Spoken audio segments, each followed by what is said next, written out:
తదుపరి రాశి కన్యా రాశి. ఈ రాశిలో ఉండే విద్యార్థులకు ఈ వారము అత్యంత అనుకూలమైన సమయము.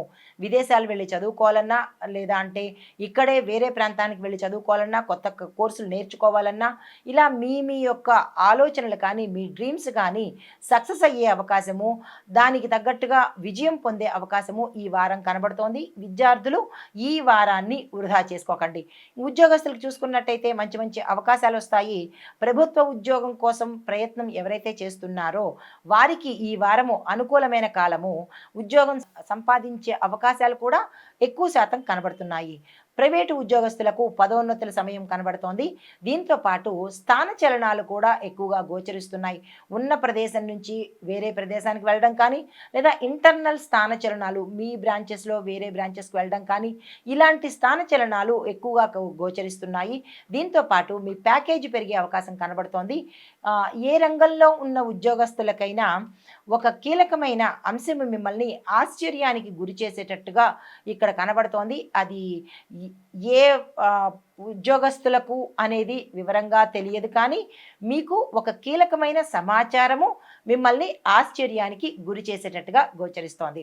అయితే ఆర్థిక పరంగా చూసినట్టయితే కనుక కొత్త పెట్టుబడులకు ఇది అనుకూలమైన సమయము, లాభాలకు యోగ్యమైన సమయము. కాబట్టి వ్యాపారస్తులు కాదు, ఎవరైనా సరే ఈ రాశిలో ఉండేవారు పెట్టుబడులు పెట్టుకోవడానికి, ధనపరంగా ఏదైనా ఇన్వెస్ట్మెంట్ చేయడానికి కానీ, ఆస్తులు కొనుగోలు చేసుకోవడానికి కానీ ఇలాగా అనుకూలమైన సమయము.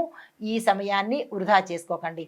మరీ ప్రత్యేకించి ఏదైనా గృహాన్ని కొనడం కానీ, వాహనాన్ని కొనేటప్పుడు మీరు శనివారం తప్ప ఏ వారమైనా సరే ఆ ప్రయత్నం చేసుకోండి.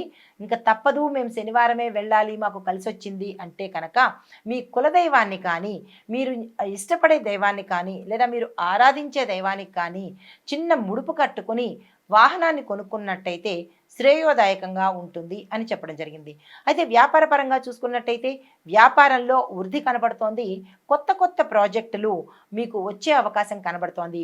అది కాంట్రాక్టుదారులకు, ఐటీ రంగంలో ఉన్న వాళ్ళకి, రియల్ ఎస్టేట్ రంగంలో ఉన్న వారికి కొత్త ప్రాజెక్టులు వచ్చే అవకాశం ఉంది. దీన్ని వృధా చేసుకోకుండా యాక్సెప్ట్ చేసే ప్రయత్నం తప్పనిసరిగా చేసుకోండి. అయితే కుటుంబపరంగా చూసుకున్నట్టయితే కుటుంబంలో ఆనందకరమైన వాతావరణం ఉండబోతోంది.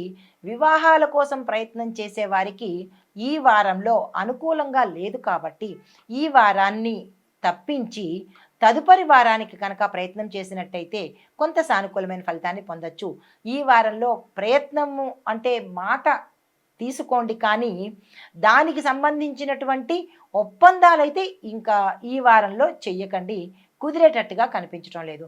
అయితే సంతానం కోసం ప్రయత్నం చేసే వాళ్లకు ఈ వారం అత్యంత యోగ్యదాయకంగా ఉంది.